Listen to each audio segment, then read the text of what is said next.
Hello bachcho, let's read the question. So here the question C. Filling the blanks. Filling the following blanks with suitable word. So question A. Gum and raisins are the dash product of plant. तो यहाँ जो बात हो रही है वो किसके लिए बात हो रही है? वो बात हो रही है गम्स के लिए और उसी के साथ ही रेजिन्स के लिए कि गम्स और रेजिन्स कैसे प्रोडक्ट होते हैं प्लांट के. तो फर्स्ट एमसीक्यू का हमारा आंसर है कि वेस्ट प्रोडक्ट होते हैं. अब बात करते हैं सेकंड के लिए. Bowman's capsule and tubules taken together make a.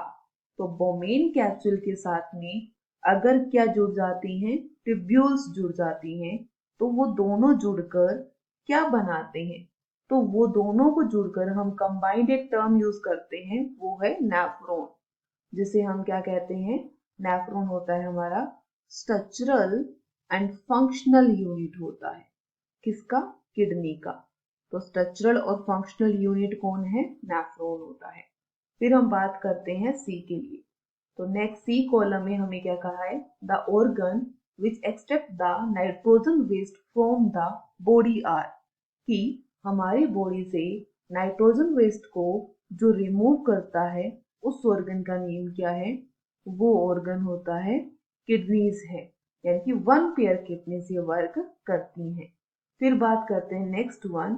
तो नेक्स्ट वन है the extracellular fluid which always flow from the body tissue to the heart is called.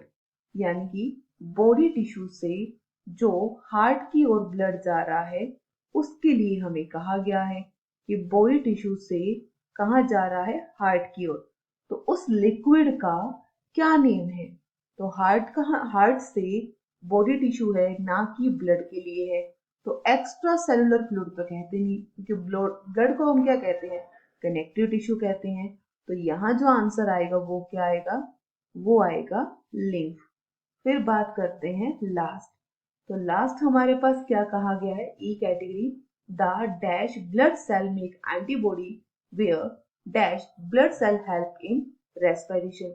कि ऐसी कौन सी ब्लड सेल्स हैं जो कि एंटीबॉडीज बनाती हैं? तो वो होती हैं व्हाइट ब्लड सेल. और इन्हीं व्हाइट ब्लड सेल को हम क्या कह देते हैं? WBC भी कह देते हैं. तो WBC क्या बनाती है? एंटीबॉडी बनाती है. वो जो हेल्प करती है रेस्पिरेशन के अंदर, ट्रांसपोर्ट में, वो कौन सी होती हैं? वो होती है रेड ब्लड सेल, जिनको हम RBC कह देते हैं. So I hope you understand it well. Best of luck. Thank you.